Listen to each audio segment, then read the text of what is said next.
Well,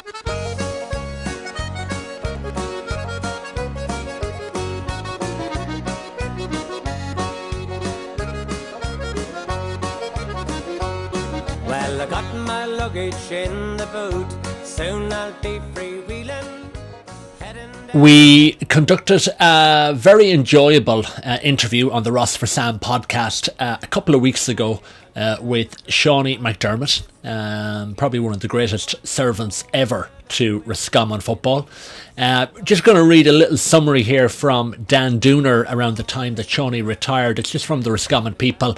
It says Seanie, he announced his retirement following a Roscommon career which spanned 17 years from minor level through to senior, and saw him winning 2 senior Connacht titles in the process. He made his inter-county debut against Leitrim in 2005 and his championship debut against London in the Connacht Championship the following month. Seanie captained Roscommon in 2008. He won his first Connacht title in 2010 and his second in 2017. In 2014 he was a member of the Connacht team that won the Railway Cup for the first time in 45 years, and he was also a member of the Irish Compromise Rules team in 2010.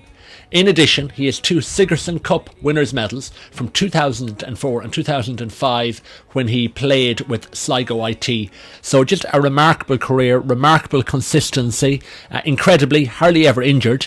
I rang Seanie, as I said, a couple of weeks ago, and we had a great chat, and, you know, we touched on a lot of aspects of his career, to opponents he has marked, to the challenges involved, to working with the different managers, to his progress as a player through those years, how he got involved with the Roscommon, pretty much anything we could think of. So there is a bit of meat in the interview. I hope you enjoy it. I hope you enjoy it as much as I enjoyed conducting it. So I'll just fire ahead now and let the interview roll with Seanie. Seanie, great to have you on the Ros4Sam podcast. How's all with yourself? All good, Ronan, thank God. Yeah, listen, it's as I said, it's strange times. Yeah, you know, down here, I know you're up the country there, but strange times everywhere. I don't think I ever thought I'd see the day where the world was going to stand still. But look, it is what it is, and we're kind of all in it together. And with the help of God, we'll get out the other side of it sooner rather than later. Seanie, you have your own premises open there on Pound Street in Ballahadreen. Just seeing the pictures of it online and a couple of the videos, it's a smashing premises. You've obviously put a lot of work into that. How tough is that now, just when you're up and running, to have to close down now for this indefinite period? How are you finding that? Yeah, look, it's not easy, Ron. It's not easy for any business out there, I suppose. Listen, I opened the business there in Pound Street in Ballahadreen back in September 2017. Yeah. I had been working as a barber since 2009, 2000, in my trade. I was working in Slot and moved in back then towards Castlebar, where I worked in Kelly's barber shop in Castlebar for a year or so, until I opened my own place there in 2017. So, look, I'd say I couldn't be happier, to be honest, with how it's going. Yes. Everything's going great for me. Like, look, as I said, it's kind of uncertain times now at the minute, but look, for me, Ronan, I suppose, you know, major overheads, not too bad. Obviously, the rent in the shop, that kind of stuff. But yeah. Listen, it's manageable. For me, it's manageable, and all I'm waiting for is the day that I can get back to normality. And how will the likes of Andy Moore and cope now in these weeks where maybe their regular barber is not available? Are they having to shave their own heads, or what? Yeah, look at. So the likes of Andy now, with you in particular anyway, look at Andy take out the razor to his own head. But look at all content aside, I had a few calls from lads wondering what the story was, and look at, I just kind of told them all, listen, if they're looking to do anything, just use the clippers and don't go too bare with it or that kind of thing. So yeah, it's going to be funny. I was actually talking to a good friend of mine, Paul Neary. Paul has his own barber shop in Castlereagh. Yes. And Paul has set up there for years in Castlereagh. Paul is a great barber there, and we actually cut each other's hair. We kind of, what we do is when things taper off in an evening of a Wednesday or Thursday evening, I'll go up to Paul, or Paul will come down to me, and we'll usually tidy each other's hair up. But I was saying to Paul, I said, I wonder what's going to happen when this is all over. Well, he said, one of two things he said. He said, we're either going to have fellas with very long hair or we're going to be fixing a lot of botch jobs. So that was the story now. Very good, very good. Come here, just to move on there, Seanie, look, obviously there only a few weeks ago, a Roscommon legend there, Conor Kennelly, passed away. Did you know Conor? You obviously probably had played with him at some stage and against him, I'm sure, at club level. Died very tragically. First of all, did you know? Were you familiar? Well, funny enough, Ronan, to be quite honest with you, I was actually, Ronan was gone up to Roscommon senior panel by the time I had joined. Okay. And I would never really have came across Conor on the playing field either. I actually met Conor a couple of times off the football field, and we were lucky enough in 2016. We were actually away for our training camp with Fergal and Kevin. We went down to Foot Island in Cork. Yes. And we were down there for an extended weekend, and Fergal had organised for Conor to come in and talk to us. It was prior actually to we were getting ready for the Conor final. Oh, right. And that was probably the second or third time that I ever met Conor. But as a fella, absolutely, he was inspirational to listen to. Yeah. He, a very, very obviously well educated fella, and the type of fella that I felt that when he spoke in the room, and I would have heard quite a lot of people coming in to talk to various things. Yes. That I have been involved with. But I'll tell you one thing: when Conor spoke that evening in Foot Island, he definitely left the hair standing on a lot of lads' necks, because he was very, very passionate and very to the point. Yeah. And I from what I knew of Conor, very, very, very driven kind of a fella. Like when I would have, I suppose, started to remember, I was going to Roscommon football games as a young lad with my parents all my life. Yes. But I suppose when I would have started to really take notice of football would have been around the 1998, 99, 2000 team. Yeah. You know? Yeah. And that's when Conor Kennelly was probably at his best. And I'll never forget 2001.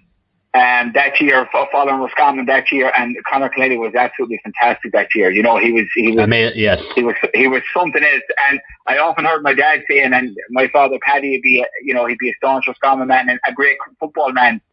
And you know, he's a mad football man, but he's also like he'd be very much, you know, whoever gets out of Connacht, he'd always shout for them, you know, that kind of way. Yes. But I remember him saying about Conor Kennelly that he was probably the toughest bit of stuff he ever seen playing in a Roscommon jersey.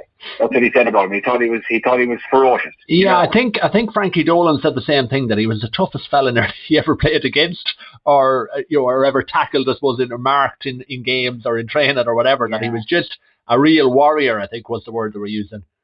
Yes, that's what I think. Look, that was probably another reason why Fergal and Kevin probably got him in to talk to us in 2016, was because, yeah, you know, they knew what the man was all about. And it was just a pleasure to have met him a few times. And, you know, my condolences go out to his family and friends and everyone down around the club down there in Craigs, you know. Yeah, and there's a great 10-minute clip on YouTube there. It's that kind of final in 2001. It's hard to beat it as a kind of a segment of play. It's just 10 minutes at it. It goes through, and I think he gets the first score from that kind of final. He gets the first score of the game. That's right, off a break. That's yes, right. Yeah, that's right. That's right. It's so just before we kind of shoot back to your own kind of starting out with the Rossies and all that, Seanie, just what are your impressions on the current Roscommon setup at the moment? Like, look, obviously we're in an unfortunate situation where Roscommon looked as if they were possibly going to get promoted, and the talk now is that they might be promoting or demoting anybody. What's your impressions of the current setup? Obviously there is a Connacht title there last year. Are you impressed with it where it's at the moment? What are your thoughts on it?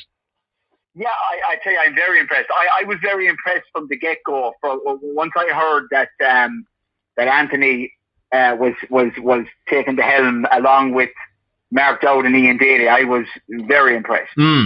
And to be honest with you, like from my own point of view, I kind of found this. You know, I took a bit of time to think about my own situation, because Anthony had contacted me, and so did Ian Daly, to go back for 2019. And look, there was nothing to do with the body Yeah. I was still as fit as I ever was. It was just more to do with my own business. Yes. That I couldn't really give 100% to Roscommon and 100% to the barbershop, because yes. it would, yeah. So like, and I had kind of done that thing in 2017 and all of 18. So kind of had my kind of mind made up in that regard. But it was a difficult decision for me at the time, because I knew how good the setup was going to be. Yes. You know. Yes. And to go back to your question, am I impressed with Roscommon? I'm very impressed with them. Yeah. I think Anthony has brought a real kind of steeliness to Roscommon. I think that Roscommon last year, I would say, are playing what I would call Roscommon style football. Okay. I think every county has their own type of football. Yes. You know? Yes. Like you take Galway, for instance.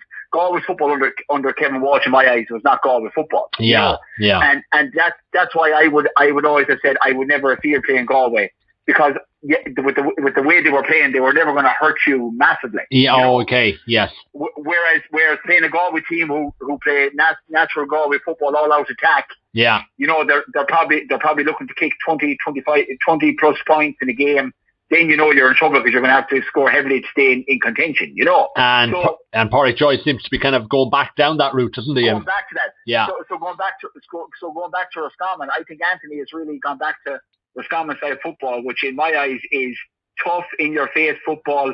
I wouldn't call it defensive football in any such way. It's just man to man, in your face, working very hard for each other. And then once we break a team down, move that ball quickly up the line to the forwards, where I feel we're very strong at the minute, you know. Yeah, and I think I was very impressed with Roscommon last year. I was very impressed with the way they bounced back and beat Cork in the last game. Yeah, I think that was a massive plus going into this year, because if they had gone down to Cork after being beaten heavily, obviously, by Dublin and narrowly by Tyrone, and narrowly by Tyrone. This is the thing, narrowly by Tyrone. If they had gone down then to Cork and lost, it would have been a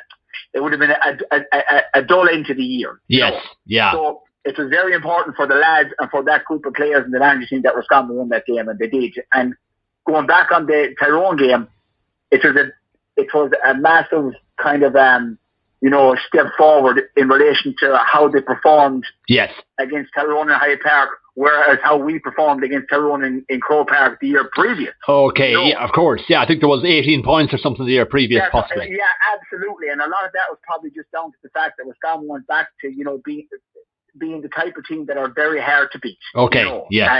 And I've been very impressed with them so far. Brilliant. Is it a concern though, Seanie? I mean, despite there has been if you look at the last few years in Roscommon at senior, under 21, senior especially, there's been a good bit of success. You've had Division 2 titles, you've had promotion, you've had Connacht titles, you've been in Connacht finals, FBDs. I mean, despite all of that, there's still quite a high turnover. Is that a worry, looking at that for you, that despite the success, I mean, you're looking at counties like Leitrim and that where they're not having any success and there is a high turnover, but I'm just, you're kind of looking at Roscommon, and even though things have been going quite well overall, I mean, being thereabouts every year in Connacht, is that a concern for you that there still seems to be quite a turnover? Is it a symptom of the modern footballer, or what's your take on that? Yeah, I'd say it's more just this day and age in the modern footballer and all different sides of life pulling at lads. Yes. And Gaelic football is the amount of commitment and dedication that's needed to play intercounty football at the top level now is phenomenal. Yeah. Yeah. And unfortunately for Roscommon, we're probably looking at lads now that should be on the panel this year, the likes of the two Murtha lads. Yes. Just for example, look at the likes of Kieran and Diarmuid. I have no doubt that they'll be in the Roscommon jersey again. They probably just felt that if I don't take this year up now, or this year or two out now, to live a bit of life, get my studies in order and make sure that I'm on the pigs back in relation to work and my career, well then when am I going to do it? So listen, it's unfortunate that we have to lose players of that caliber, but I've no doubt they'll be back. But a lot of it is down to the commitment that's required now at intercounty level. Seanie, you were on there about running a business now there the last 2 years since you got set up in 2017, and trying to do that where you're working 9 to 6 or whatever, every day, and then trying to get to training. I mean, you're running your own business and you're trying to play sport at a pretty elite level. How tough was that there when you were trying to do that? Yeah, so I found it actually extremely difficult, Ronan. That was probably one of the main reasons that I called it a day at the end of 2018. Yeah. The reality is you're training, out of 7 nights, you're training 5-6 nights a week. You might have 1 night off. Yeah, And you're leaving work. You're trying to get for me now, trying to get finished in the shop, trying to make maybe Athlone IT or St. Bridget's Kiltoom for 8 o'clock. Was extremely difficult, and it's the same for an awful lot of lads. Even the lads, if you take an awful lot of the Roscommon lads that are in Dublin, and we would have quite a base of players living and working in Dublin. Like for them lads to get to Kiltoom or to get to Athlone IT on a Tuesday night and a Thursday night or a Tuesday night and a Friday night, them lads would have to be finishing work probably at 4:30 or 5 o'clock. Yes.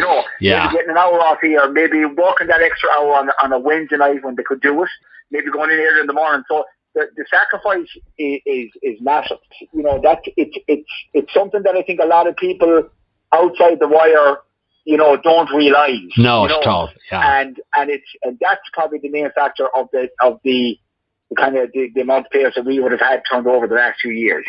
Like just going back on it, like I think Roscommon, what Roscommon have done from 2010 to now, so this decade, right? It's been probably the most successful period since the 80s for Roscommon. Oh, without a doubt, yeah. And I think like I was actually on an interview with DJ Minswear in Sligo there recently, and Tommy Clark, one of the lads down there, was interviewing me and we were having a chat, and he asked me, he said, did I think that the Roscommon team was underrated? That was a question he asked me. And I'd say that we probably are slightly underrated, but the one thing that we have to do in Roscommon to be maybe to just keep to bridge the gap and to keep trying to punch above our weight is we just have to be consistently competing at Super 8 level. Okay. And I think we can do that. There's no doubt about it. Yeah. I think we can do that. I think we showed that last year, and it's just to keep showing that progression. That's the main thing. Yes. And as you say, you can, like, if fellas are 2 or 3 years playing Super 8 football, they're kind of getting used to it then, I suppose. It becomes the norm, Ron. It becomes the norm, and that's what it's all about. It's about getting Connacht finals. Lads are maybe getting that many Connacht finals, that many people like that. It doesn't faze them anymore. Yes. It's the new norm. They're well used to it, and that is the key. That's the key to it all. Going back to talking about the turnover of players and maybe the development of Roscommon football. You see, we all know, like, Roscommon is quite a small population, right? Absolutely. 5,000 people. So for Roscommon to be competing how they are and how they have been, it's very, very important that, that the men at the top, the men at the helm, the underage coaches, the under 21 coaches, the senior manager team, don't let anyone get through the net. Every player should be accounted for. Yes. What's he doing now? Where is he being? How is he developing? That's a big, big thing for Roscommon. In order for Roscommon to be competing all the time, you have to make sure that no one escapes through that net, that every lad is accounted for. If he's available, get him in there. If he's not available, why is he not available? Talk to the lad. Make sure that maybe he might be able to come back to us. Them kind of things. But again, that all comes with your managing team. And look, with the managing team that we have in place at the minute, I'd be very, very confident. Very good, Jenna. That's great to hear that. Just going to shoot back there, Shawnee. Just back to yourself. You were obviously raised in New York. Is that right? Up till the age you were about 10, I think. That's right, Ron. Yeah, that's right. So we moved to New York in the early to mid 80s with my mother and father. Yeah. We go to Brooklyn, New York. Obviously, it was downturn in the economy here. There wasn't much work. My father was a carpenter by trade, and he moved over to Brooklyn, New York. And we grew up there for the 80s and into the early 90s, and we came home about 93, 94. Okay. So, yeah, we had quite a bit of our childhood in the States. The accent is well and truly gone. It wasn't long ago when we got home. But, listen, that was our upbringing. Yeah, we came back then to Tibone, Louvain Tibone, which is just a couple of miles outside of Ballaghaderreen, between Ballaghaderreen and French Park. and in '93, and went to school in Tyrone National School, and kind of the football side of it took off from there, really.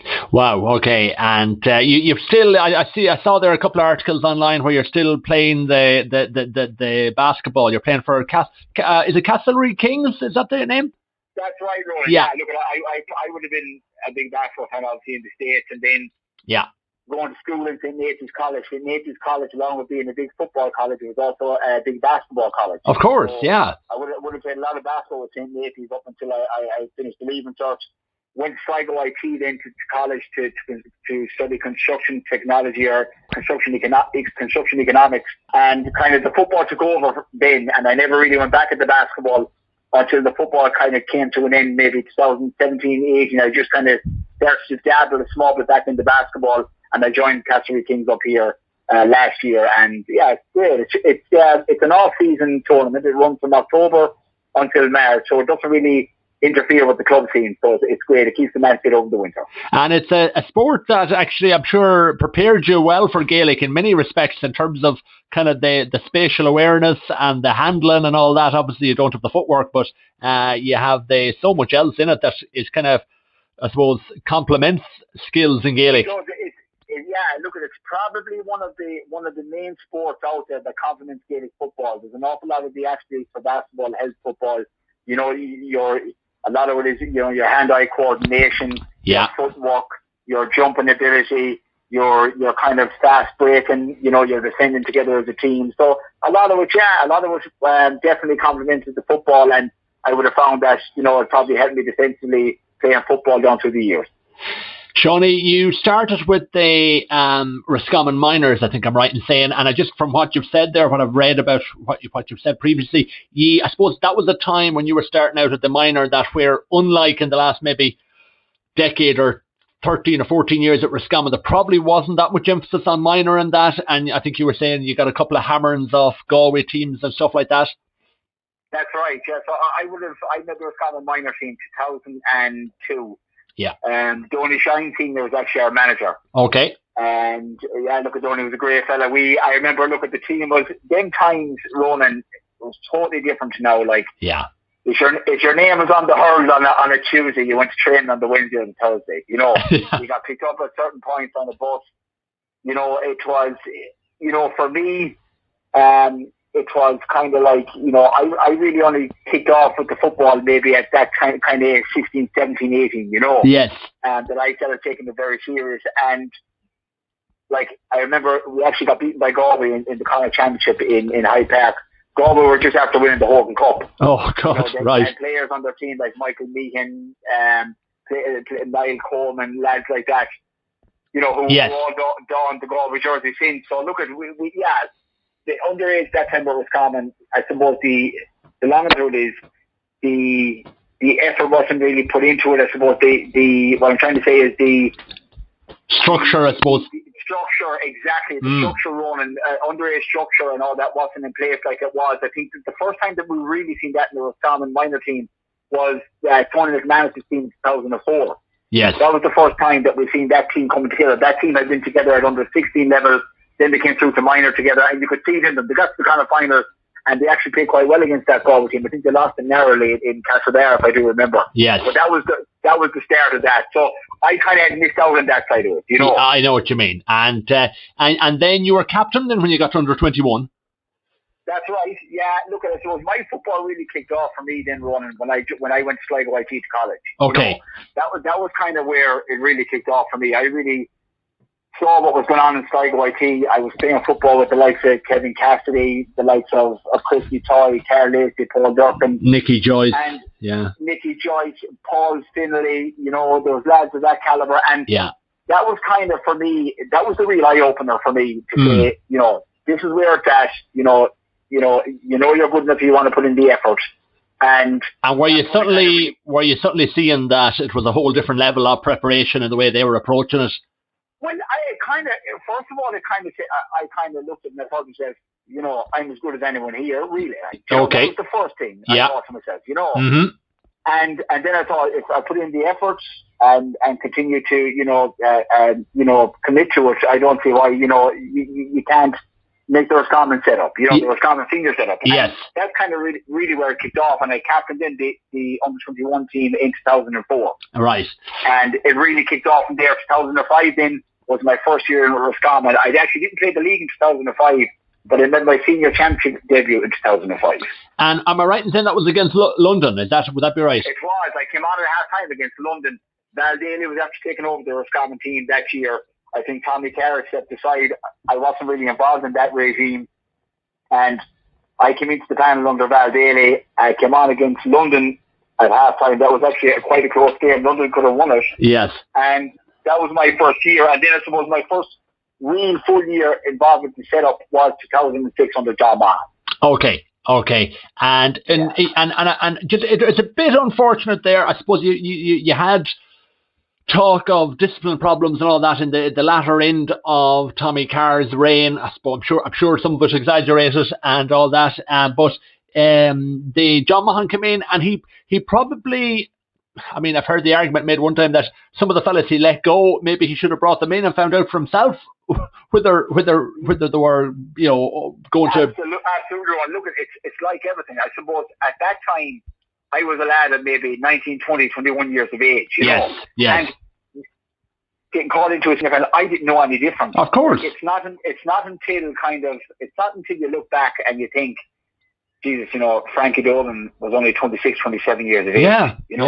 There was no Nigel Devine, there was no Francie Graham, there was no Shane Curran. Like, the backbone of the Roscommon team was gone. But as a young lad, for me, I didn't know any different. Of course. Because I was only after coming into the panel, didn't realise much about it. Look, obviously, we took a lot of heavy defeats them years. Now, we actually, John got us up to the old Division 1B in 2000. It was a promotion in 2007. We went up in 2008.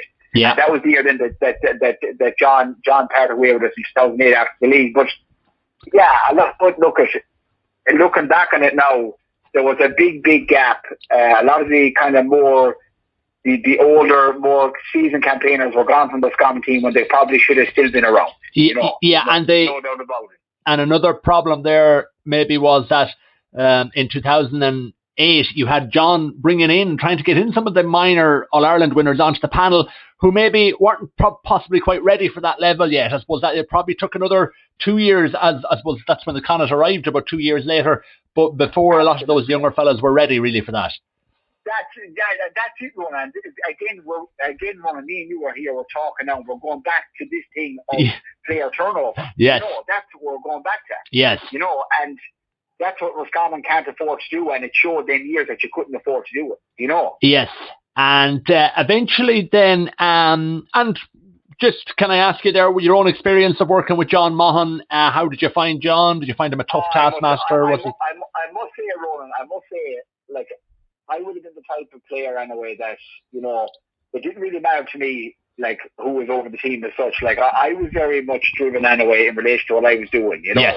And if a manager asked me to jump, I'd say how high. If a manager asked me to run, I'd say how long do you want me to run for? I was just that kind of type of lad, like, And I think a lot of managers that you'd ask would say the same thing about me, Yes. So I would have been the that would have just put all heart into it, no matter who it was, and I would have given them 100%. Yes.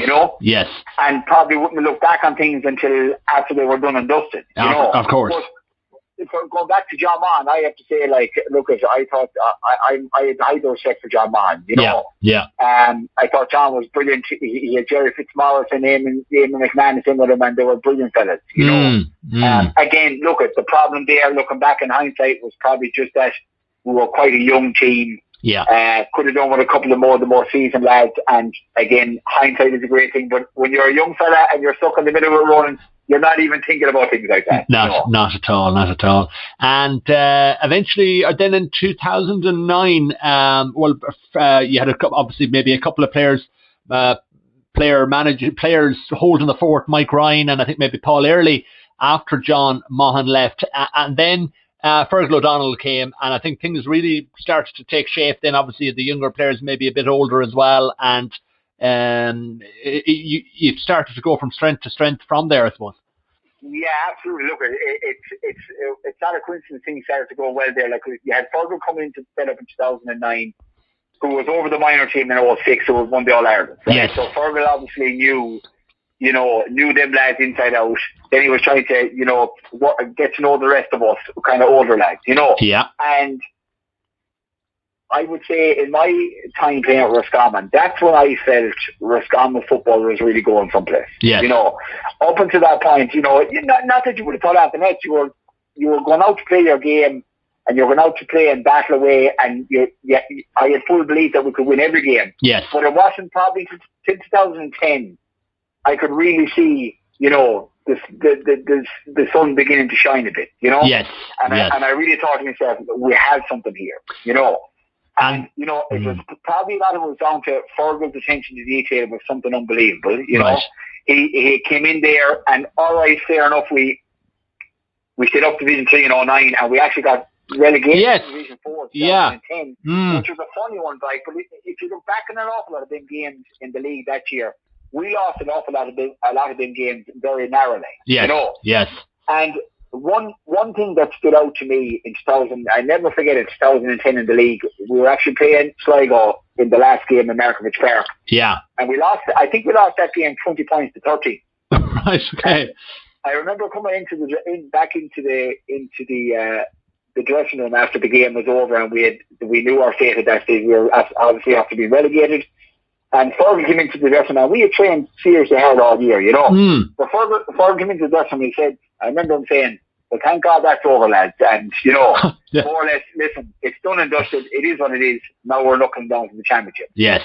And I specifically remember Fergal saying in the dressing room, we were all after showering, ready to get on the bus, and he sat us all down, and he said, look at lads, he said, the league is done and dusted now. He said, we'll go out tonight together, we'll enjoy each other's company. He said, we'll forget about the league, and he says, next Tuesday night, he says, we're starting to get ready for championship. Right. And he said to us, he said, you see that team that you're after playing there? Yeah. He said, they're going to be in the Connacht final waiting for you. And he said, if you want it bad enough, he said, you can take them. I'll never forget Fergal O'Donnell saying it. Wow, jeez, that was very considering they had to beat Galway and Mayo to get to that final. And exactly, but that was exactly his words. He said, "You see that team? He said, they'll be in the kind of final waiting for you if you want it bad enough." I remember we trained our demons, and Seanie, look, we had a great year that year. We obviously won the Connacht title first time since 2001, and we went up to Croke Park, and look, by the eventual Ireland winner was Cork, but I think I remember Michael Finneran kicking a point that day out of maybe 56, 57 minutes, and put us ahead. Look at a lot of what happened after that really and truly was the depth of the Cork panel, and maybe a bit, or kind of maybe, a bit of naivety and things like that. But Cork were the team that year, and we had made great strides, and again we made great strides under Fergal again in 2011. You talked there, Seanie, about you just said his attention to detail. Give us a few examples. What are we talking about there now? What would spring to mind for you when you think of Fergal O'Donnell's attention to detail? Listen, I mean, look at, I would definitely be I'd be a Fergal O'Donnell lover. Right? Yeah. He would have been probably my favourite manager of all time. I just felt that, his thought process and his level of detail was brilliant. I remember coming home I was actually at Michael Moyles. I played football with Michael Moyles from across the line in Sligo IT. Yes. And Michael had got married, and it was on the Diamond Coast in Escrone. In Escrone, yeah. And I was on the way home. It was 2 weeks prior to the Connacht final with Mayo. So we were going for our first time for Roscommon to try and do 2 in a row. Yes. And I remember coming home in the car. I left the wedding that night driving home. Obviously, I wasn't drinking, getting ready for the final. And I was driving home, and next thing my phone rang, and it was Fergal. Yeah. So I answered the phone and said, Fergal, how are you getting on? He goes, Seanie, how was things? And chatting away. He says, what are you up to? I said, I'm on the way home from this wedding. And we just started talking. He said, very good now. And he said, he said, I'm here at the minute. And he said, I'm watching he said, I'm after watching all the league games that Mayo played this year. Right? Okay. And he said to me that day, he said, you are going to be picking up Jason Doherty, he said, Sunday week. Right? He said, Jason Doherty will line out at number 15, but he said he wants every ball at the number 13 spot. Okay, right. Right? So Fergal had obviously looked at the tapes, watched, Doherty's line of running, where he liked to win the ball, And he said to me, a lot of the time it's usually Alan Dillon, maybe Randy Moore that's feeding them. So he said, when you're on him, he said, you know this stuff now. He says, get set for it, you know. Yes. And I remember going out in that Connacht final in 2011, Mark and Doherty. And I think Jason Doherty was taken off 5 minutes into the second half. I played quite well in them, but a lot of it was down to the fact of the detail and the information that I got off Fergal. Wow. Yes. And so that was kind of the level that Fergal was at, like. And you know, like even 2011 was a year that if we had won in 2011, I felt Roscommon's football would have nearly jumped another notch. You know. Yeah. I think you know it was Leo's first of 5 in a row under James Horn. It could have been Roscommon's second, you know, in a row. Yeah, well, I remember being at that 2011 Connacht final, and I mean, there was absolutely nothing between the teams, like, you know. Not at all, and this is it, like, and you know, a lot of it then was kind of like, you know, it was a kick of the ball in it, and they all went on then to win 5 Connacht titles in a row. We dropped off for a couple of years. A year or two, we'll say, but a lot of it, look, Fergal was involved with us in 2011, but he wasn't really involved again in 2012. He stood away from it, and I felt that's where Roscommon lost. Yes. Lost massive strides. I felt that, you know, you were nearly back to square one again. Nearly back to square one again. You see, everything needed to be done that time to keep Fergal down left ahead. Yes. In my eyes. Yeah. You know, and I felt if that happened, I felt the team would have gone on. You know, it would have gone better the following year. Like, I think we took a lot of heavy defeats in 12 and that. Yeah. And then it was really John Evans that came back and got us back. Yes. Both run well, 13, 14 and 15, you know. But it took John 2013 to get to know everyone. You know. Yeah, of course. We really didn't get massive strides until 14 and 15 under John, you know. Of course. Yeah, it doesn't happen overnight. Yeah, exactly. And look at a lot of it. Like we obviously didn't have much success with John in relation to championship football. Yeah. But what John Evans did for Roscommon football, getting them up through the leagues, I have no doubt about it that Roscommon wouldn't be where they are today without getting up into Division 1 football, and that was all down to John Evans. And like we could talk in a few minutes about like the Fermanagh game and Jeepers. I mean, you know, you get to like, I mean. A kick of a ball, and that match was won, and you know it could have been a whole different story. You know, absolutely. Look, John was just very unlucky, like, you know, and in relation to the championship, but in relation to what John did for Roscommon in the league, you know, his work ethic was ferocious, like, you know? Yeah. He's another fella who I would have had a lot of really, really good time for, you know, and thanks to John, I was lucky enough to get up to play Division 1 football.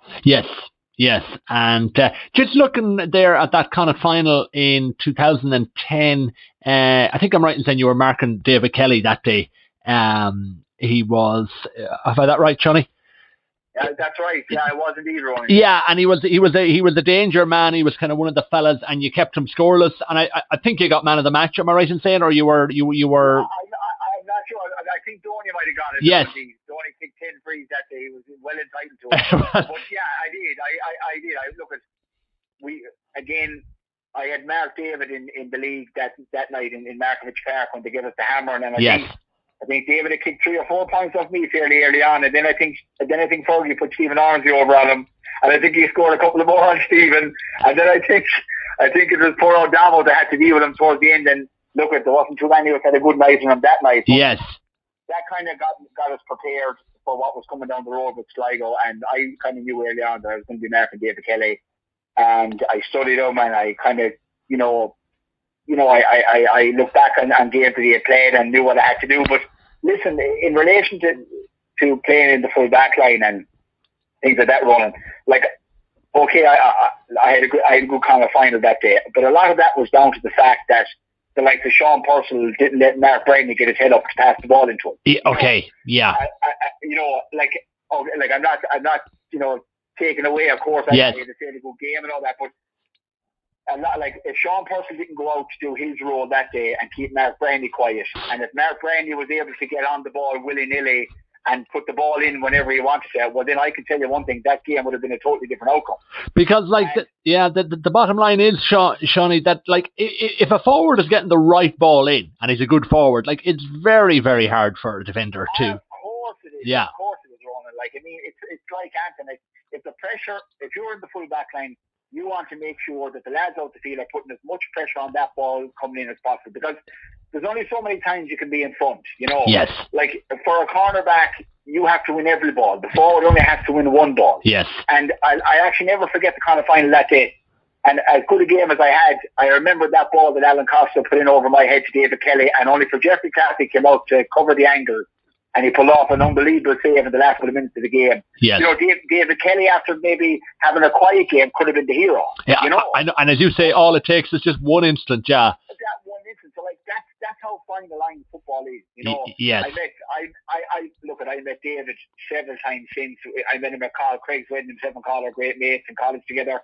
And I met him at different dudes. Dave was a great lad and a phenomenal footballer. And look, he gave me plenty with the day we played in 2015 in the championship.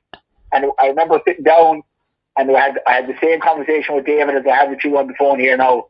You know, David said to me, he said, look what he said, football is funny. He said, some days it'll go for your head, some days it won't. And thankfully that day things went fairly well for me, you know. Players talk, Shawnee, you know, you hear them talking sometimes about being in the zone. I mean, you know, and just, it's kind of that type of, when you're in the zone, you kind of feel like you can do no wrong. You kind of, everything you touch is turned into gold. Have you felt that as a player, you know, on numerous occasions playing, or have there been matches where you felt, right, I could do no wrong here. Everything is going exactly as I would hope it would go, you know? That would obviously be one of them. Yeah, like, I suppose in the zone, listen, that's different. Like, a lot of the time, like, when you're in a game, you know, sometimes things will go well here, and sometimes you could be having the best game of your life and just one ball will break the wrong way. Yes, yeah.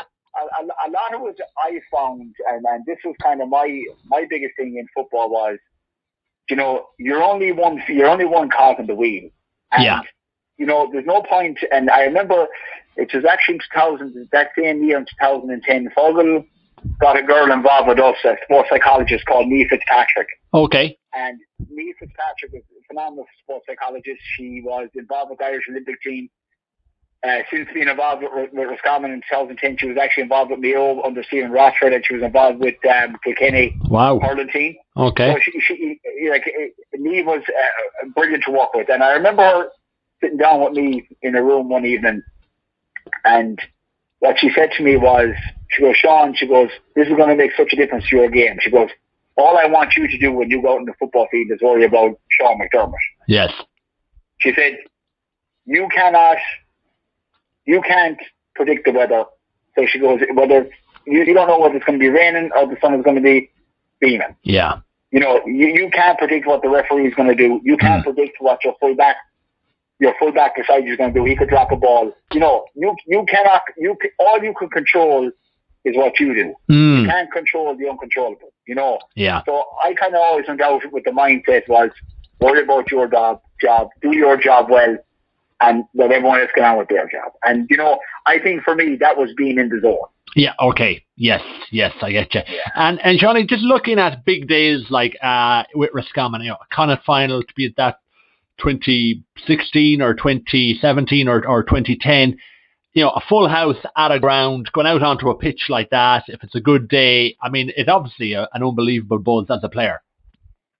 Yeah, listen, it's unbelievable. I remember actually my starting debut in 2005 was actually against Mayo in Hyde Park, and we got beaten fairly well by Mayo that day. But I remember that day, like I was only a young lad, you know, my first start for Roscommon, and I was actually emotional enough going around in the parade, like, you know.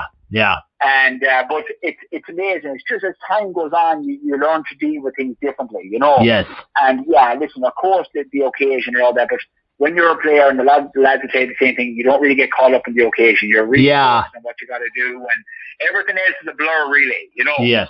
And you're just really, really focused on what you're about. Like, and it's really only at the final whistle you can take stock, I suppose, really. Of stock of what's happening, absolutely. That's exactly it.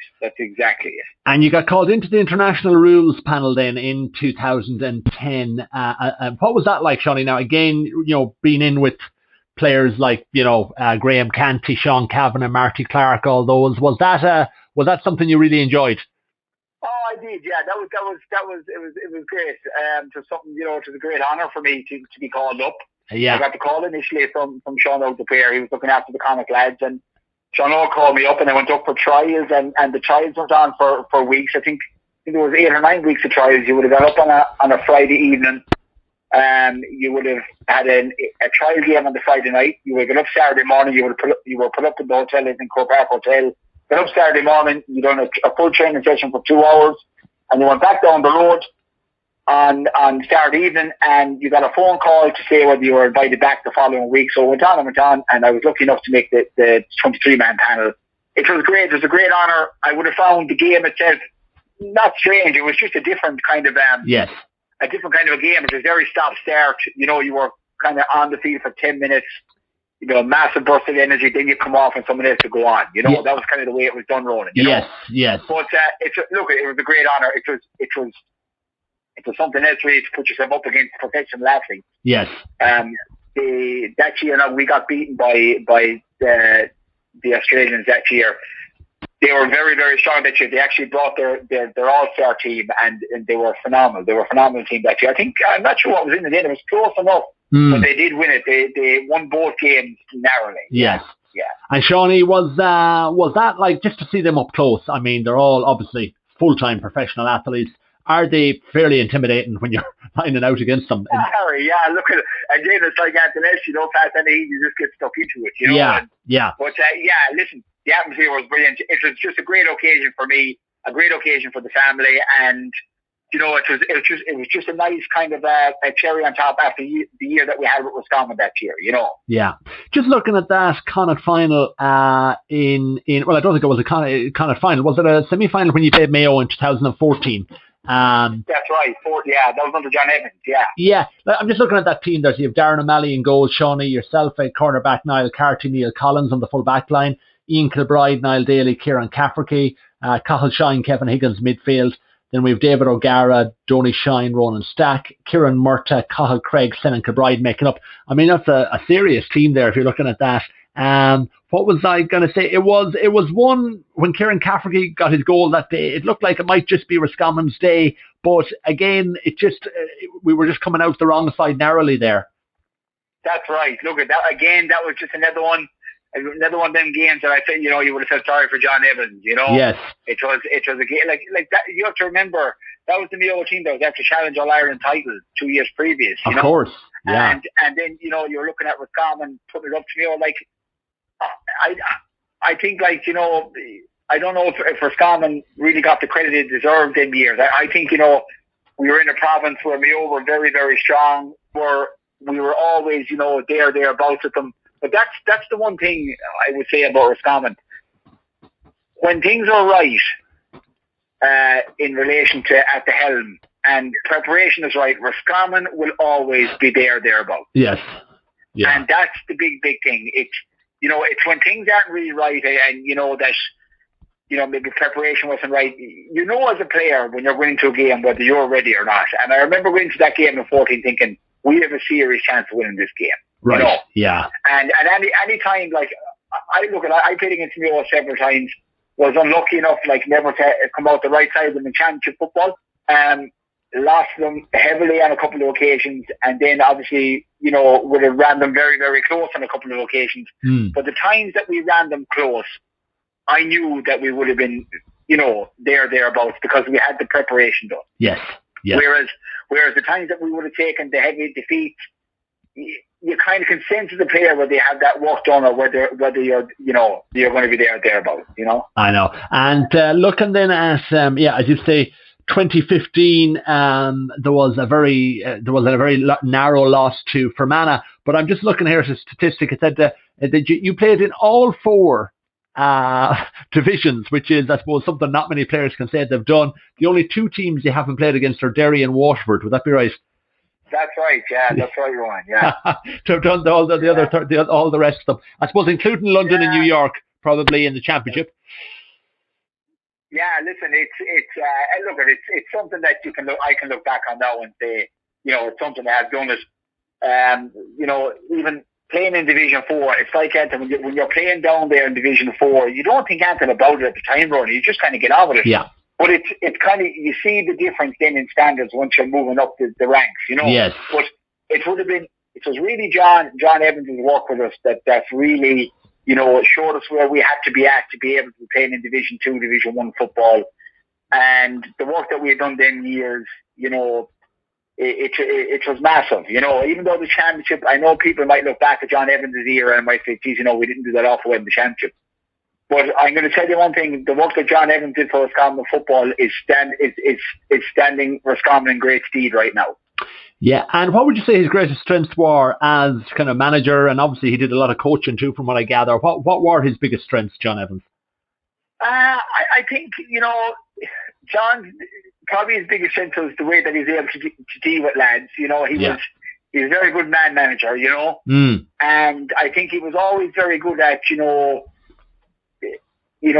understood Roscommon football. He understood that Roscommon football were the type of team, again, that had to be able to fight tooth and nail, be in the opponent's faces. He wasn't trying to make Roscommon play a style of football that didn't suit them. And I think John Evans knew that from the off. But again, he had two very good lads with him there too. Gay Shear and Gay was brilliant along with him, and Walter Buck from St. Paul's. And they had a good mix going there. They had a really, really good mix. John, when he was involved there too, he was also the mastermind of getting the county gym up and going there in the Racecourse Road at the time. And, that stood to us. I could see the difference in us physicality over them few years as well. You could see the team really, really developing, and a lot of that was down to John, and it was down to the fact that John went out there and he got a fella involved with us called Keith Kerr. Keith was actually involved with the Galway football team there for a couple of years as strength and conditioning coach, and he was involved with us in 2016 as well. And Keith came on the scene through John. So John kind of looked at a couple of areas where he thought Roscommon really needed to strengthen their game, and one side of that was the physicality side of it. He went about getting the likes of Keith Kerr involved with us and getting the gym up and running, and John done great work. And how good is someone like Keith Kerr? Is he bringing a massive physicality to it? Massive, yeah. Keith, I think if you ask any of the lads and the Roscommon set up in there now, that would have been involved with Keith, or even the lads. I think the lads spoke very highly last year of Noel Flynn, who was involved with them from Laois. And look at the likes of a top class strength and conditioning coach. It's worth its weight in gold. And they know what's needed and what you got to be at, and they're keeping tabs on lads all the time and pushing lads to their to big levels, and it's worth its weight in gold to have a top class strength and conditioning. I see there where a chap that was with Tyrone there, he's gone to Ulster GA. I think he'd been in with Tyrone for 3 or 4 years, and you could see it in Tyrone, they're after their conditioning was to the last, To the last, yeah. And look at it, even if you look at Roscommon the last few years, 16, 17, 18, even last year, the Roscommon team is in very, very good shape. Yes. Conditionally, they're able to compete, and it's like everything on. If you're not putting in that work, you're not going to compete. You're codding yourself, really. And, we as a Roscommon, you as a Roscommon fan, we don't have to worry about that anymore, because things are right in that regard. Shawnee, Fergal O'Donnell was back again with Kevin McStane in 2016, and I just remember some of the early league performances. It was like Roscommon were the unstoppable force. What was that like, that buzz in those matches, in those league games where you're going down to Killarney, winning, you're going up to Donegal, you're winning and doing it all, kind of playing, very, very good football. What was that like? Obviously, it was couldn't have been going any better in the early stages of that year. Yeah, it was great. Look, 2016 was great. I felt that from 2016, I thought that when I heard that Kevin was getting the job and then Fergal was coming on board, and I thought, Jesus, this is going to be great, Yeah. And I was really, really enthusiastic about the year ahead, and I felt that, this is, I would always have been a firm believer that, it's like, say, Cork and Down got to the All-Ireland final in 2010, right? Yes. And obviously this in Dublin are the kingpins, and they're phenomenal offer, but I didn't see any reason why Roscommon couldn't make an All-Ireland final. Realistically, like that. I had a journalist ask me one time, he goes, realistically, Sean, when you were playing with Roscommon, what was your aim? Was it a Connacht title?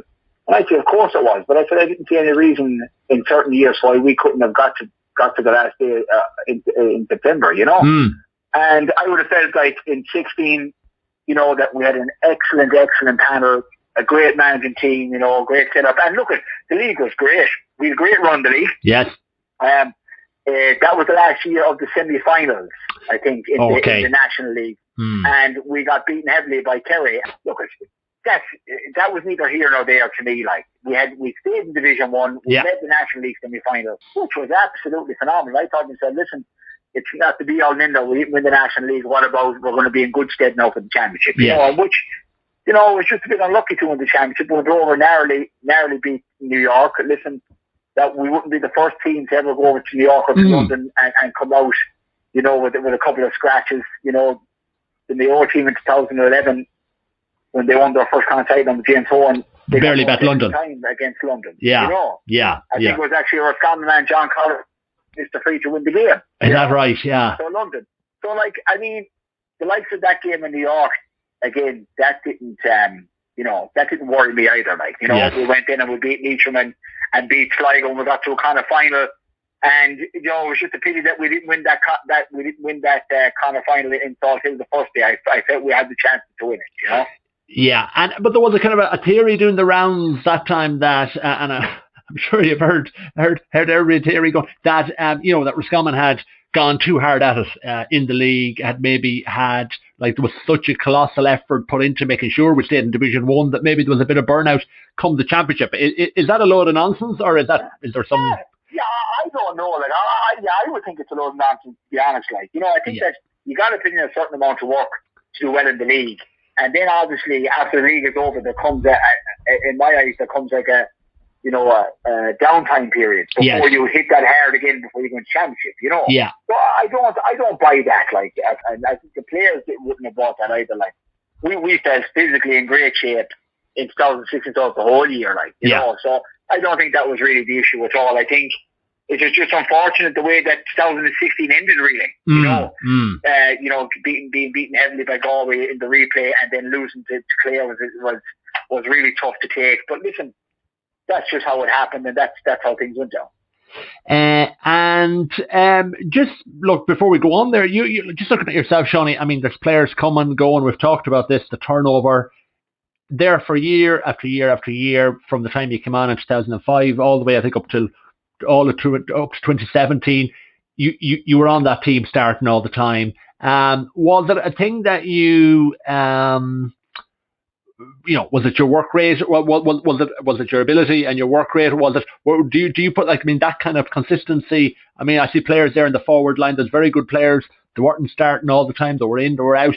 Do you think it was just you were bringing such a level of consistency to us that you just were ensuring you were starting? Was that what you put that down to? Or yeah, I think. Look, I think a lot of it is down to consistency. Yeah, I think I would have been a consistent performer, throughout my career at Roscommon. I think a big thing would have been too, I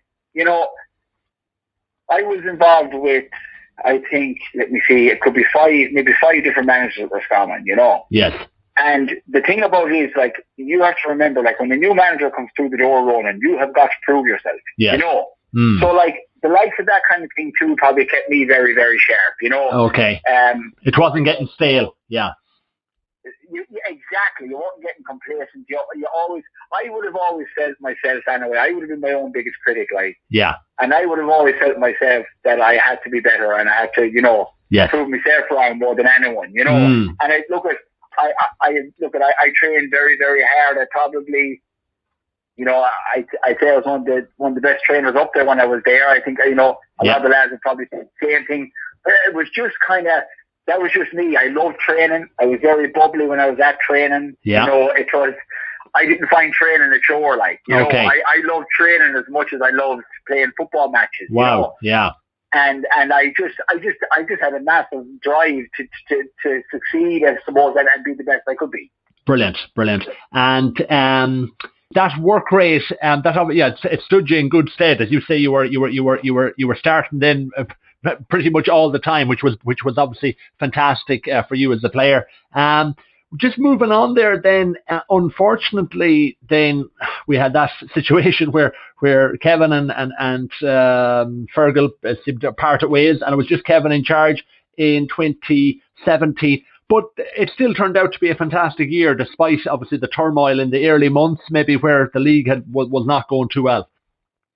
Yeah, so look, listen, it was unfortunate. I personally, I was very disappointed to see Fergal leaving the fray, Yeah. And a lot of lads were like, and it was just disappointing because I suppose we all said that, we had such a great setup in place and we didn't want to see anything going by the wayside, But listen, what happened, and as a player, you just get on with it, and you move on with it. And Kevin had his own ideas, and himself and Liam took it over, and again, we had a poor display in the league. Yeah.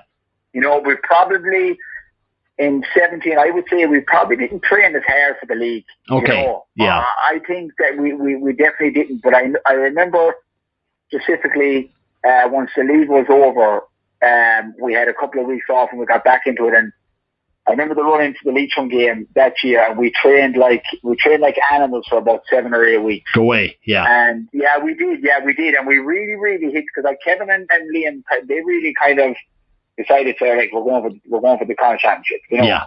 And you could see that in the way we were training, and look at it, we had a great year. It was brilliant. Funny enough, I probably thought the Connacht title would have came the year earlier, Okay. Ronan. Yeah. And it was just funny how it happened, So football is a funny thing. Great league, 2016, not such a great championship. Even though we got to a kind of final, not such a great championship. And then not such a great league in 17, and next thing you're Connacht winners. I know. So it's a funny one. It's a funny one. That football is a funny old game. I think just to get the balance right is the key thing. Maybe be competing in Division 1 football, all the time, trying to stay there. Even up between 1 and 2, Ronan, between me and you, I don't think there's any issue playing Division 2 football. I think it actually gives an awful lot of kind of younger lads coming into it a chance to develop.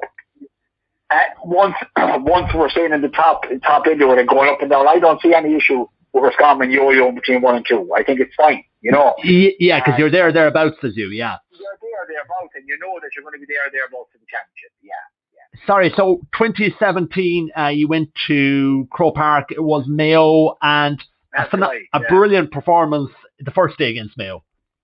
Yeah, listen, look, we had a great performance that day. Mayo got lucky enough that, Lee Keaton came up and got a goal. I think Lee Keaton kicked 1-2 or 1-3 in the first half of that game. He kept Mayo in that game single-handedly. Look, that's the measure of the footballer too. Look, Lee's a phenomenal player. And, I felt we left it behind us that day. I think we had our homework really well done. We got our matchups right. We had our kick-out spot on. I think Mayo really didn't know what to do with us in that regard. And I think once we got the ball away, we were, we were a threat. Because you have to remember one thing about Roscommon, like in 16 and 17 and even now, from 16 onwards, we've got very, very good forwards. Yes. So and I would class the Roscommon team, most of, even the defenders, they're all very, very capable on the ball. The one thing about Roscommon is once Roscommon actually had possession, they're a dangerous team. Yes. I think the only time that we really struggled was when we couldn't win our own ball. That's when Roscommon really struggled, and that's what kind of happened to us in 17. In the first game in 17, our kick-outs were spot on. Colin had loads of options. He found myself, David Murray, Niall McInerney, lads out in the wing, Conor Devaney, lads very, very easy, because we had a great strategy. But then I suppose, and that's what made us, be thereabouts at Mayo. But the second day then, I think Mayo really caught on to what we were doing. Yes. They pushed up on our kick-outs, they went man-to-man. Colin would have had to have gone long. And we just weren't winning the break of ball. And it's as simple as that, Ronan. And it was just onslaught after onslaught after onslaught of attack. Mayo got a goal, a couple of points. Next thing, they had their tails up. And before you know it, the game is gone from you. And that's just really what happened in 17, And that Mayo team, they'd been really, really kind of mediocre, I suppose, up until that game. Against the second game against Roscommon, it was almost like they switched on the afterburners at some stage. But you see, the thing about Mayo is it's if you can't win your possession, you're going to be in trouble in any game. Yes. And especially with Mayo doing the high press and the pace that they had in their half back line, the pace they had through the middle third, they were always going to hurt you. that was just unfortunate in 17. You know, I suppose, like Anthem too, sometimes you get one crack at beating the team. Our crack is probably the first day, you know? Yeah, and as you say, yeah, if you are an underdog, yeah, you kind of do need to take it, don't you, on that? You do, of course. And the second day, like, I remember even talking to Andy since about that game, you know? Yeah. And Andy would have said to me, he goes, look at Sean, he said, we just looked at the game. He said, we copped on that you were playing 4 men across your full back line for kick-out. Yes. So even if Leo pushed 3 men up, Colin still had an out ball, you know? Yes. And he said, we didn't know what to do with you. He said, we didn't know where you were coming from. He said, then when you got the ball, you were a threat all the time. But in the second game, we just couldn't get our hands on the ball to be a threat. That was the best thing about it. Yeah, I know what you mean. And Shawnee there, what was I going to say to you? Just during the time you've been involved with Roscommon, like, what has been the evolution in kind of the training methods? Like, have you seen it, you've obviously seen everything early in your time involved. It's obviously a lot more emphasis now on strength and conditioning, I suppose, and all that. Nutrition, strength and conditioning, and the actual amount of training you're doing, Ronan, you know, and the way that lads are really looking after themselves. That's really the difference. You know, yes. I mean, if you look at football now compared to 10 years ago, lads are supreme athletes now. Yeah. And even if you're playing at number 2, you have to be as good an athlete at number 2 as you have to be at number 7 or 8, you know? And every lad can kind of do. You have to be able to cover the ground. Every man has to be able to cover every position. You know. And the day of the kind of the off season where you could switch off for 2 or 3 months. That's nearly gone. I'd say for any. Of course it is. But even so, like even when lads take downtime, you know, Ronan, they're gone back to their clubs anyway. Yes. Lads are training again. It might be at that peak level. Lads, you can't train at a high level all the time because there's only one way. Once you peak, Ronan, there's only one way an athlete is going to go. Yes. And that's go down. So downtime is very, very important. It's just to make sure that you kind of look after yourself on the downtime. I know what you mean. Shawnee, moving on to 2018, I suppose this was maybe the first time maybe that, you know, it was happening maybe that you weren't possibly starting every game. Well, would that be fair to say that you were you were on off maybe as somewhat? How was that for you? Was that tough now when you were so used to starting? Yeah, of course it was tough. It was a different ball game for me in 18. I wasn't there. Look, at Kevin, I suppose, would have said to me, you know, that in 18 that I wouldn't be playing as many of the league games, and he was going to look at a couple of other lads, you know. And look, that's just the nature of football. I mean, I was going 34, 35. Yes. He probably thought to himself, how many more years is Sean going to give us? Yeah. I need to start looking at younger fellas here and that. And look, that's just the way it kind of played out. I would have been, I'm not going to tell you that I wasn't disappointed. I was very, very disappointed not to be playing. You know, you wouldn't be human, or you wouldn't be a full-blooded athlete if you weren't disappointed. Of course. But again, like, if you're part of a team, you got to get on with it. Like, you know, I would have felt in 18 that I was going as well as anyone on the team or anyone on the panel. I probably would have felt that I was good enough to be playing. Yeah. But it was just that was the way the management felt. They felt that they had to look elsewhere, you know, and maybe that Sean might be able to give us something coming off the bench, you know. Yes. So that's kind of just the way it went. And look, there was no hard feelings towards Kevin or Liam or any of the lads.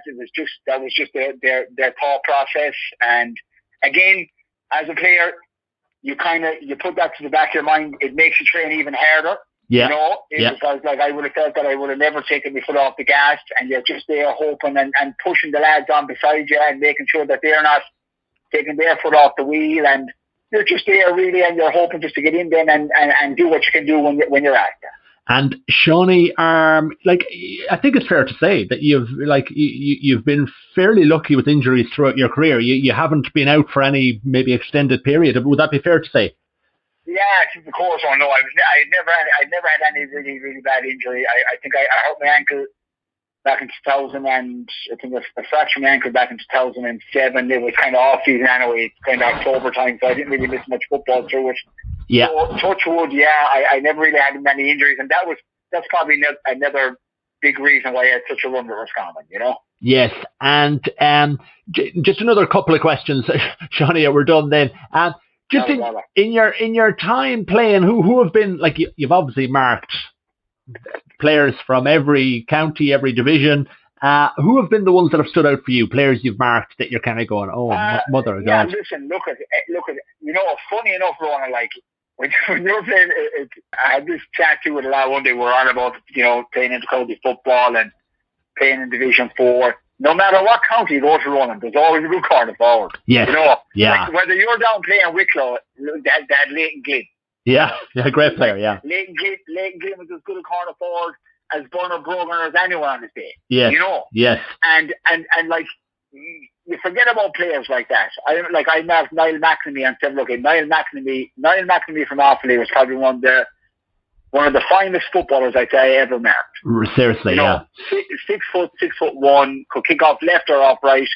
Again, I'd say if you were talking to John Mahan, he's over Offaly. He got him back out of retirement last year. Wow. And, so he'd tell you how good he is. I think Niall McNamee would definitely stand out there as one of the best I ever marked. Jamie Clark had a couple of great cousins with David Kelly. David Kelly is up there. Of course. It's very hard to call, but look, I could go on and go on. But a couple of players that people, that maybe mightn't have made the business end of championships, like Niall McNamee and Leighton Glynn, were as good as anyone I ever marked. What was your own strategy, just in terms of your approach? Were you a player that liked to be a yard in front of your player, or did you play it as you saw it in terms of would you watch how they'd be playing? Had you a particular strategy, or were you very kind of adaptable to the situation? Yeah, I'd say I was kind of adaptable.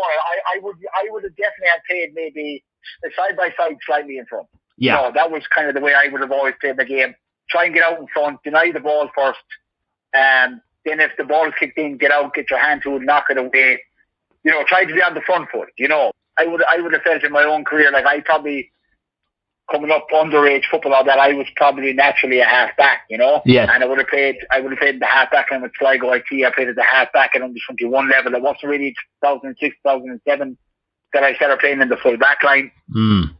Even when Fergal came in 2009, Fergal played me at left half forward in the Equity League, and 3 or 4 of the National League games I played left half forward. So, like, even as a young lad growing up playing with Western Gaels, never would have played any other place, only left half forward, number 12. Oh, wow, right.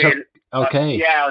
Until I became maybe 19, 20 years of age. Even up to minor, I always played as a half forward. So, look, I would have always said that I would have had football ability. And then the man marking side would came into it as the years progressed, and I got good at that. So I was lucky enough to have a bit of both, Seanie, you've the county boots hung up now, but you're playing away with Western Gaels, and you've Fergal O'Donnell in as manager, isn't that right? I think at the moment. That's right. Yeah, we were lucky enough to get Fergal involved with us now this year. Unfortunately, the way things are gone, yes, it's not that we're hoping that the championship still might go ahead in August, but look, that's yet to be seen, Ronan. But yeah, we're delighted to have Fergal involved with us. And we're still looking for our first county medal, and look, we'll keep at it, And Seanie, you haven't been too far off. The last you've a talented panel there now with the Craigs and all that. There's plenty of talent there. There is, yeah, Ron. Listen, we won the intermediate back in 2004. We won the intermediate back in 2004. We actually won the conference intermediate that year as well.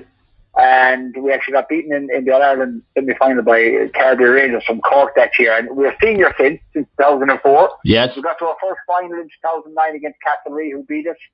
And we played our second final then in 2013 when we were beaten by St. Bridges, the fantastic St. Bridges team. Of course. And, we were just kind of unlucky. Like, we kind of came to the fore in 08-09, and we got beaten by a Castlereagh team who was kind of full of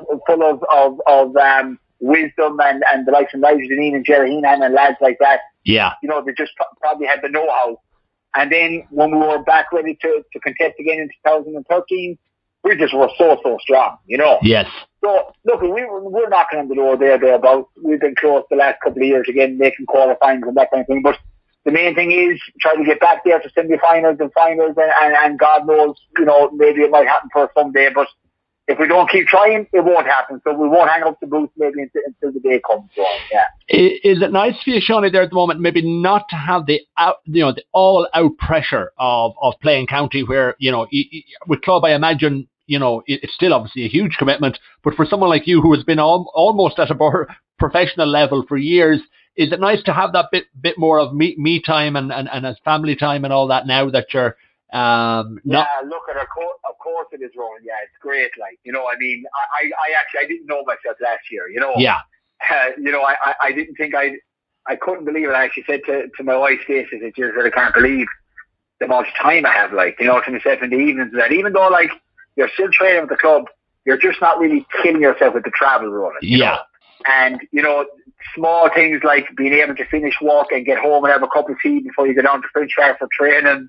Not having to have the gear bag packed and in the back of the car ready to go straight from, small things like that, that were different, which was great, like, One of the articles I read where you were interviewed was saying that you were kind of, when you were involved with the county, you'd have to be watching the clock there constantly, as it be coming up towards. Of course, yeah, of course, because it's like everything, as I said, like, I was kind of that type of a lad, like, that everything had to be spot on, like, I was very meticulous about, being at training and making sure that I was right for him without training, and so, like, things like that, it's things like that change when you leave it. You have a bit more time to yourself, and it's not as much pressure and that kind of. I must say, Ron, I would never have found any real pressure playing county football either. Like, okay. I always kind of just took it in my stride and really, really enjoyed it. I really gave it everything, like, and the same with the club. Like, I think if you ask a couple of the Western Gaels lads what I'm like, they'll probably still tell you I'm intense, but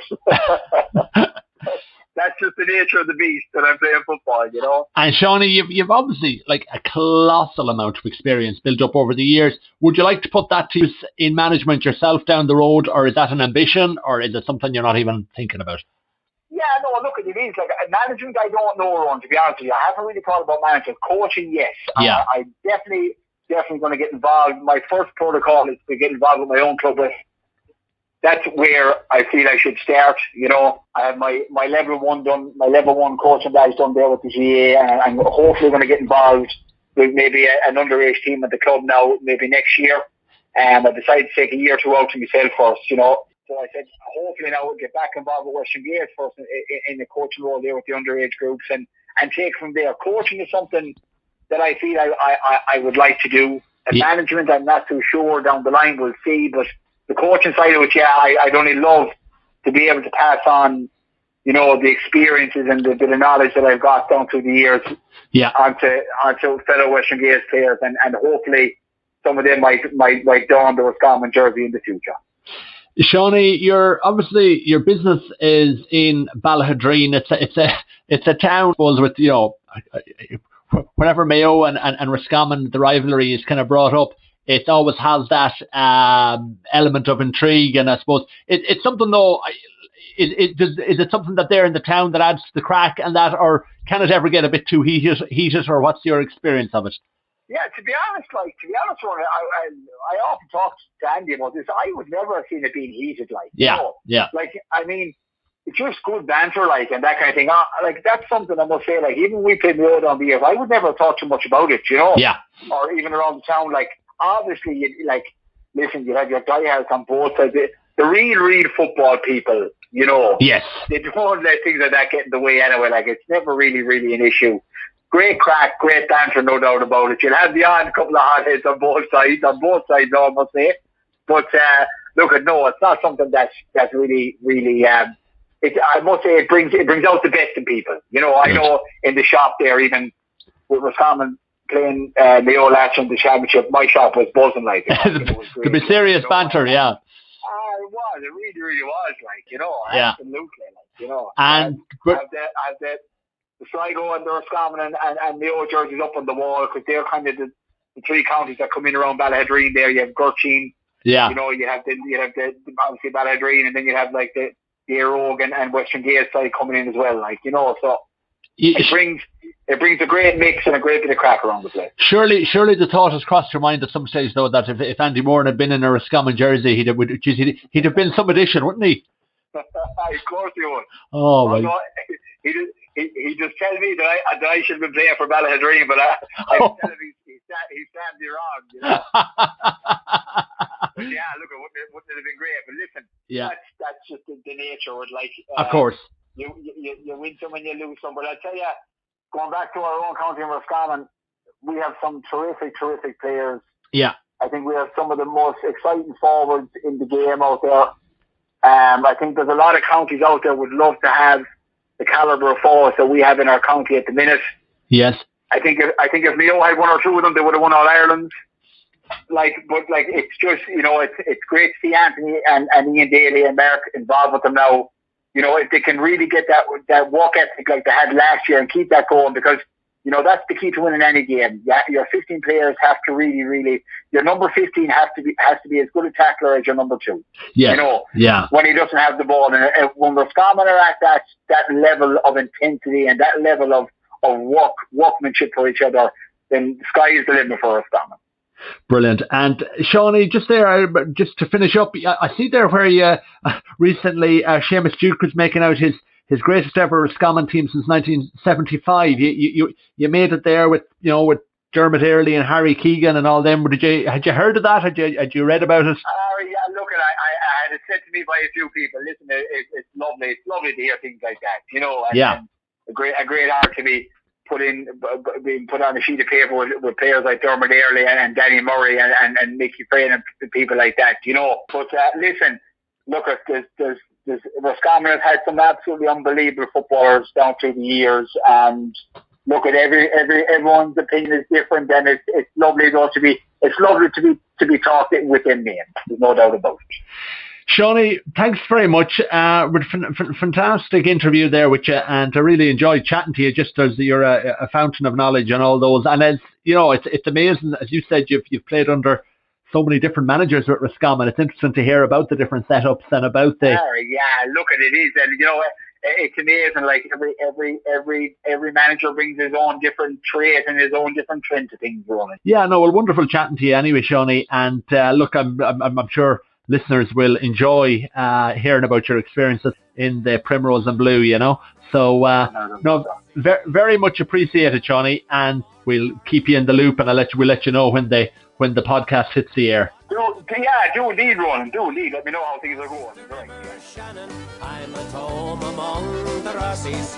They're the heart and soul of me. I'm back home among the Rossies. They're the heart and soul of me.